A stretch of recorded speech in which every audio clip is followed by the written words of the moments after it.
Back with Warren Kinsella. Warren, let's get right to the photo that's upsetting you that precipitated a column in Post Media. Melanie Joly and who? Mahmoud Abbas. Mahmoud Abbas is the head of the Palestinian Authority. And, I should say, to be fair to him, he's not Hamas. He's the guy that Hamas kind of shouldered out of the way. However, he is kind of a bad guy. He denies the Holocaust. He has likened Jews many times to Nazis. He's praised Hitler, but most seriously, in terms of his conduct, not just his words, he's a crook. He has pilfered millions that were supposed to go to the Palestinian people to help them survive and to build a society. Millions, he and his two sons. And there was Melanie Joly at the end of this week showing up in a tour, clutching his hand like, she was on a school trip and beaming. And it's problematic, but I think it's also symbolic. This is a government that has reinstated, actually, they never really stopped funding UNRWA, who UNRWA itself has admitted they've got employees who participated in the barbarism of October 7th. This is a government that has indicated it's going to stop the trade in non-lethal military supply to Israel. And they're even doing stuff, Charles, like stopping the production of kosher meats, which are part of the Jewish dietary restrictions. And, you and I have covered politics and foreign affairs for a long time. There has always been a problem at foreign affairs that predates Melanie Joly back through successive ministers, but it really seems to be getting worse right now. And, right now is the worst possible time for this to be happening. Yeah, Israel versus Arab countries, Canadian foreign affairs has been perceived by many people as on the side of Arabs in general. Just to clear up a couple of things here, Melanie Joly is Canada's foreign affairs minister. I guess they call it global affairs now. Global affairs, Anyway, yeah. she's the minister, so she represents Canada around the world. That's Melanie Joly, and UNRWA is the United Nations relief agency in the Palestinian territories, and they have been accused with evidence of having several, not just a handful, but several people on the payroll of Hamas, and some of them are accused of having participated in the October 7th massacre. Is there any other dot that I need to dot and T that I need to cross to make the case? No, and you've done an exceptional job of it right there. It's hard for people to follow this stuff. I think a lot of people have tuned it out, which has not been helpful to the Jewish community. The Jewish community is people I know are saying, please, Canada, please, neighbors and friends, pay attention to what's happening to us.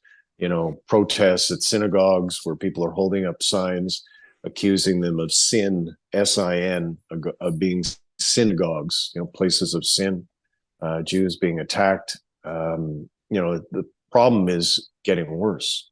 And, I think when you have a department like Foreign Affairs or Global Affairs, which is one of our most important government departments federally, it's the outward face of Canada.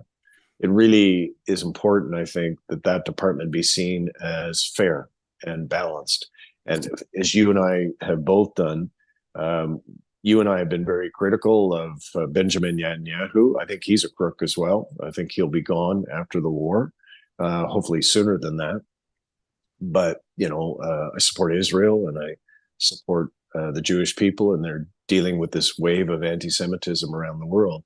It's possible for global affairs to be more balanced than they are.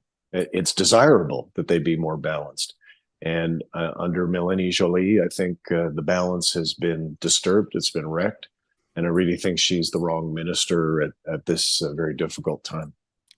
Let's get to, before we get to the issue of Netanyahu and condemnations coming from Joe Biden and coming from now Chuck Schumer, majority leader in the Senate. And let's just stipulate to be as fair-minded Canadians that we are, that you can be both opposed to Netanyahu, but also opposed to Hamas. It's not difficult to hold Correct. two thoughts if you're a fair-minded person.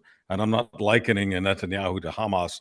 I'm simply saying that for those people who say, well, if you're against Hamas, you have to support Netanyahu. That's intellectually both slippery and dishonest, and that's not what we're about here.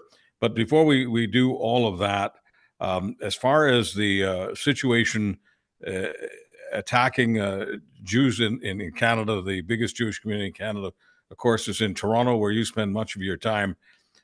The one of the big guardrails that keeps democracy going is institutions, and I'm talking about all institutions, not just governmental institutions, but one of the institutions that's absolutely key, so that we don't slip into chaos and make democracy debased, would be the Toronto Police Service. In this case, I have been perceived as pro cop all my life. I don't want to get into all the reasons that I can put it in 30 seconds or less.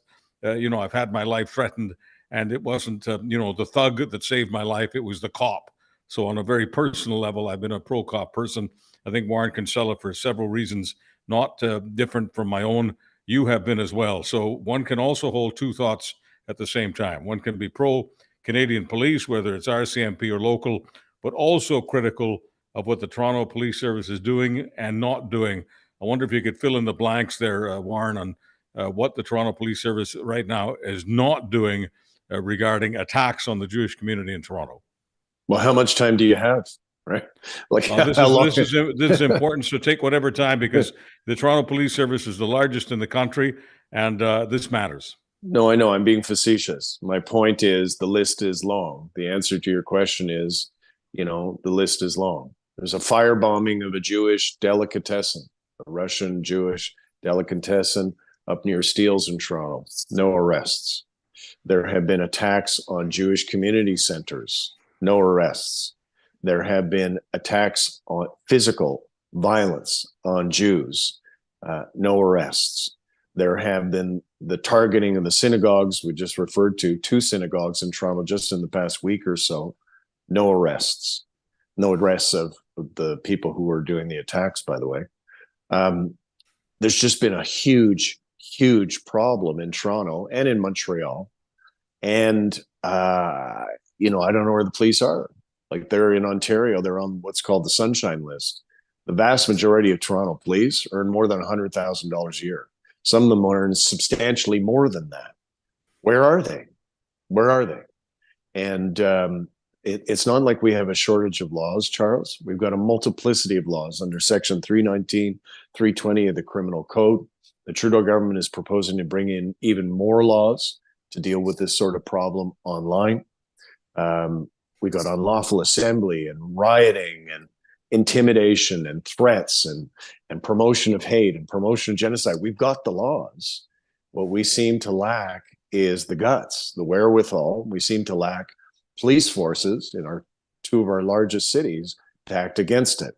And I think those two cities police forces are deserving of particular criticism, because in other places, the police forces are doing okay. In Ottawa, they broke up a plot to carry out a terrorist attack in Ottawa, in Vancouver, and Calgary, and Edmonton. They're doing comparatively okay compared to Montreal and Toronto. Winnipeg, I think, is relatively okay. There was a Jewish home that was shot up just before Christmas.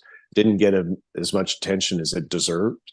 I don't think the bad guys have been caught in that case. But in the case of Edmonton, the guy who broke into city council chambers firing off a gun and uttering threats, they caught him right away and he's being prosecuted. So it depends, where you are in this country. Some police forces are doing a much better job than others. And basically in Toronto and Montreal, the job they're doing sucks. So when the job that a police service is doing, we're not talking about any individual officer here. We're talking about the institution. When a police service, whether it's Montreal or Toronto, is, to use your word, sucking, who reads the riot act to police? How does this country work, or how is it supposed to work? Well, politicians are not supposed to give direction to the police. I mean, that's how Justin Trudeau and his government got in trouble with the in the Jody Wilson-Raybould case because they were trying to get her to order the prosecutors to do something about a Liberal Party donor, and she refused to do that. And she was right to refuse to do that. So you'd think, people would learn the lesson from that. I think they have, but now they've gone to the opposite extreme from getting, too far into giving direction to the police and prosecutors. Now they're giving no direction at all. Like in the city of Montreal, where I was just before the holidays, I met with people there who have been working with the police and working on the problem that is a big problem in Montreal. And the police there are blaming the politicians. They're saying, well, we've got this left-wing mayor in the form of Valerie Plante, and we don't think she's backing us up. She got elected by a lot of the people who are doing the protests. So to hell with it. We're not going to do anything. And in Toronto, you hear the same sort of thing. I think it's bullshit. Like at the end of the day, the police have the power. And as I indicated a minute ago, have got the laws to deal with the problem.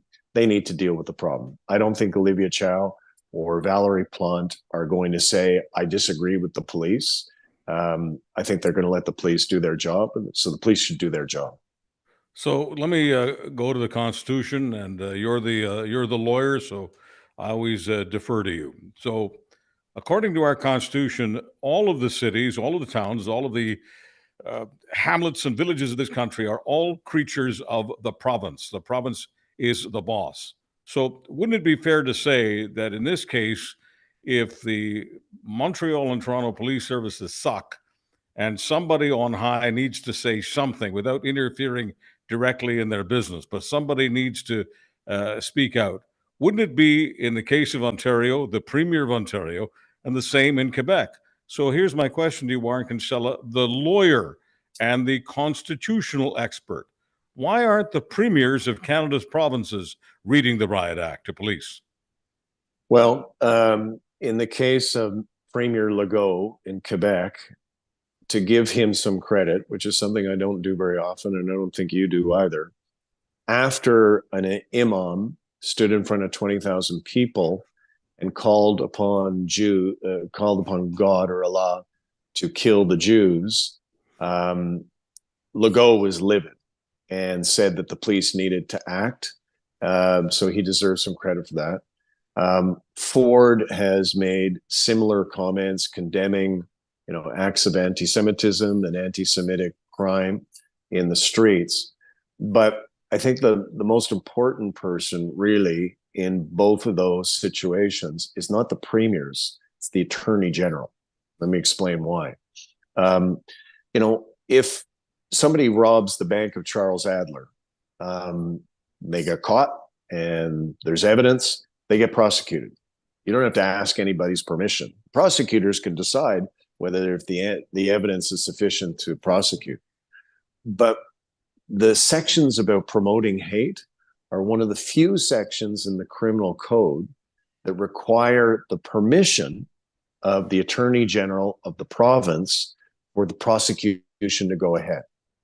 And the problem with that is, for example, the section 319, the promotion of hatred section has been in place since about 1969. It came out of something called the Cohen Commission that looked into hate crimes and said, here's how we can deal with it.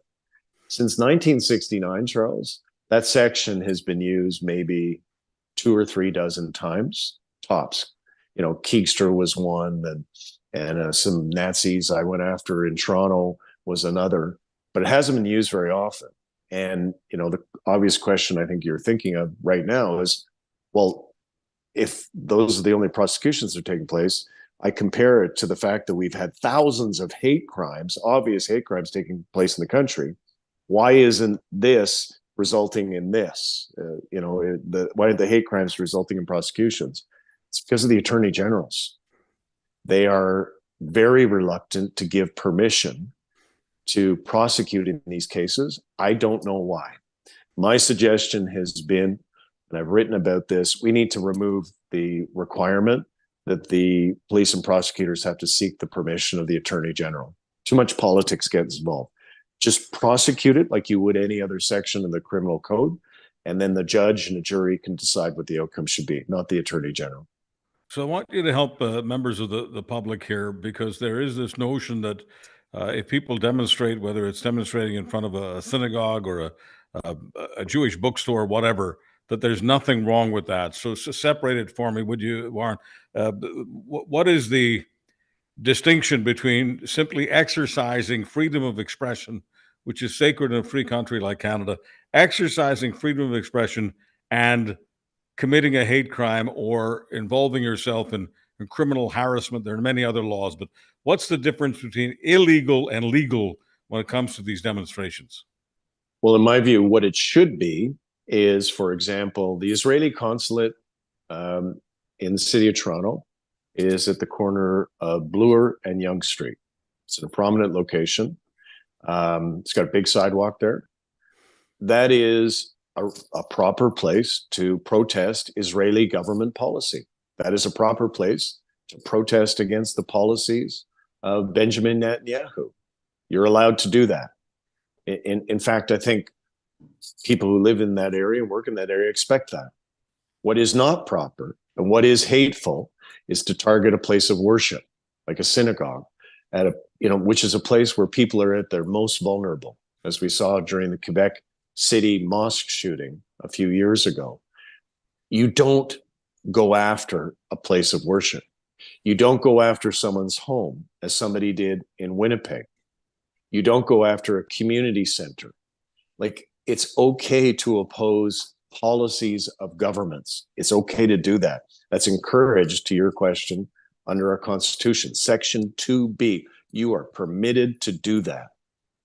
You are not, or should not, be permitted to go after people who are individuals exercising their faith or just going about their lives peacefully. And that's what's happening.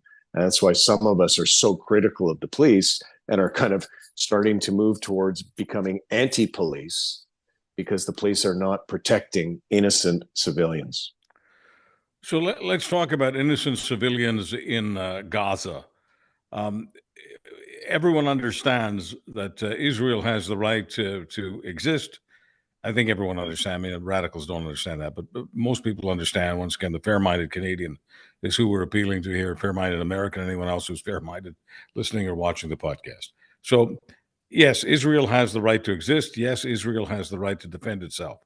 But, does Israel have the right to kill tens of thousands of civilians in Gaza, most of whom are not Hamas, in order to achieve their objectives of preserving and protecting the Jewish state?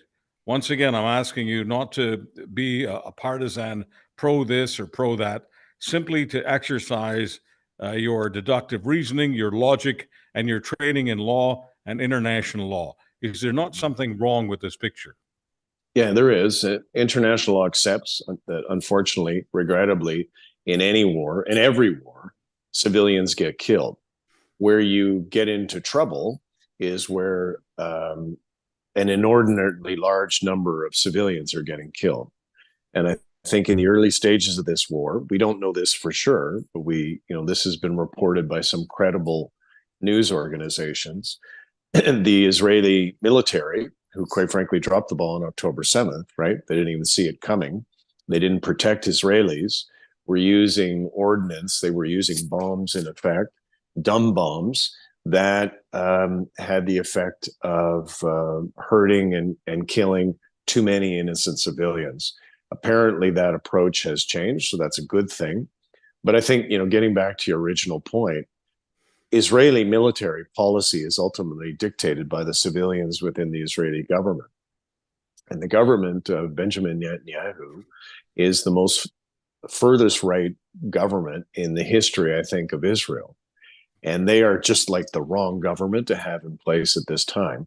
So something very interesting happened a few days ago. Not many people in the media paid attention to it. I thought they should. Benny Gantz, who is the opposition leader to Benjamin Netanyahu, and has been brought into a coalition government during the war, but is a former general in the Israeli armed forces. He traveled to Europe and the United States to meet with very senior people in government. Netanyahu lost his mind. said, how dare you? There's only one person representing Israel, and so on. And I think what Gantz was doing by traveling and meeting with senior people, and what those senior people in the United States, for example, were saying was, we're looking past Netanyahu. We want to change. This week, Biden, his frustration with Netanyahu burst out into the open, and he was much more critical, or they allowed a leak to get out where he was much more critical. Chuck Schumer, who is the most senior, actually, he's one of the most powerful Jews on the planet, came out and was highly critical of Netanyahu's government. And Blinken did the same thing, I think, just last night. So, the three most powerful people on the planet who Netanyahu should really, really be paying attention to what those guys are saying, they're now publicly saying what they've been saying privately, which is that Netanyahu needs to go, and that the war, they need to, wrap this up as quickly as possible. Blinken is Secretary of State in the Joe Biden administration. So something else that needs to be said here, just to keep the large perspective. Why is it important for the United States? I'm not just talking about Joe Biden's campaign against Donald Trump, much bigger picture here. Why is it important for the United States to stop Netanyahu's conduct of this war in Gaza? Because Israel needs the support of moderate democratic governments around the world. Israel cannot go it alone, and they particularly cannot go it without the support militarily and financially and diplomatically of the United States of America. They can't. And, Golda Meir, there's a wonderful movie that just came out. I encourage everybody to see, about Golda, who went through a similar crisis during the Yom Kippur War 50 years ago. And, they've got scenes where she's being visited by Henry Kissinger, and Henry's saying to her, Golda, you got to cool it. And she's saying, back off. I'm going to do my thing. That was Golda Meir. She's just much more capable leader than Netanyahu ever will be. They have to listen to the Americans. They don't give a shit what Canada has to say, or, Sweden, both of whom announced to reinstate the funding to UNRWA. They got to care about the United States. I think Netanyahu, I think the writing's on the wall. Benny Gantz is meeting with foreign leaders. You've got the United States openly saying he's got to go. I just do not see Netanyahu surviving. And that's leaving aside the fact that he's facing 3 corruption proceedings that he's been trying madly to stop for a number of years now. And they're serious corruption prosecutions. So I think he's a goner. And we should mention that regardless of what people may think of Israel's foreign policy currently in Gaza, as far as justice is concerned, the Israelis are not timid about prosecuting prime ministers, former prime ministers. A former prime minister did do prison time in Israel. So it's a country that takes that seriously, and it's also taken seriously by Netanyahu, that the moment he's no longer in power, there's a very good chance that he'll be in leg irons, handcuffs, and in prison. So this to him is about his personal freedom as well. So Warren, help me with this. In light of everything that we're talking about, Israel cannot become a world pariah. Israel needs the United States. The United States wants Netanyahu to move on or move out, or both. Why is it that he still has a large degree of popularity inside Israel? Do the Israeli people not see the threat to Israel's future in having Netanyahu as boss? He doesn't anymore. Honest to God, he doesn't. I've looked at the polling. My firm, the Daisy Group, we do lots of polling. We write questionnaires for people. The polling since October 7th has shown the vast majority of Israelis, I'm talking 80+%, want him gone. Even before October 7th, Charles, the biggest protests in Israeli history were against Netanyahu and the so-called judicial reforms that he was trying to jam through. They're completely unconstitutional and giving him an extraordinary amount of power.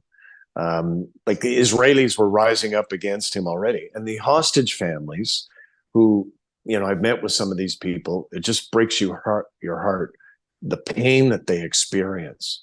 They're protesting in front of Netanyahu's house every single night. He's lost basically every constituency except for some of these isolationist, protectionist, far-right religious parties, it's not enough to sustain him anymore. I really believe that he is a goner. So any support that he would have had when he formed a government, that is now, it's gone. October 7th changed everything. Just a few minutes left. I want to bring it home to Canada, Warren Kinsella. Pierre Poilievre in British Columbia recently said that he didn't care what corporations had to say about many, many things, that he wasn't paying attention to corporations. He was paying attention to the working class. What does that say to you about Poilievre's campaign? And how does Warren Kinsella judge the idea of the Conservatives posing as NDPers?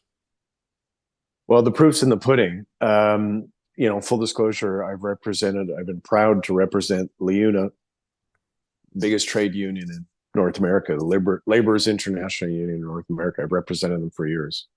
And LIUNA, along with about 15 other trade unions, ended up endorsing the Doug Ford government in the last two elections in Ontario.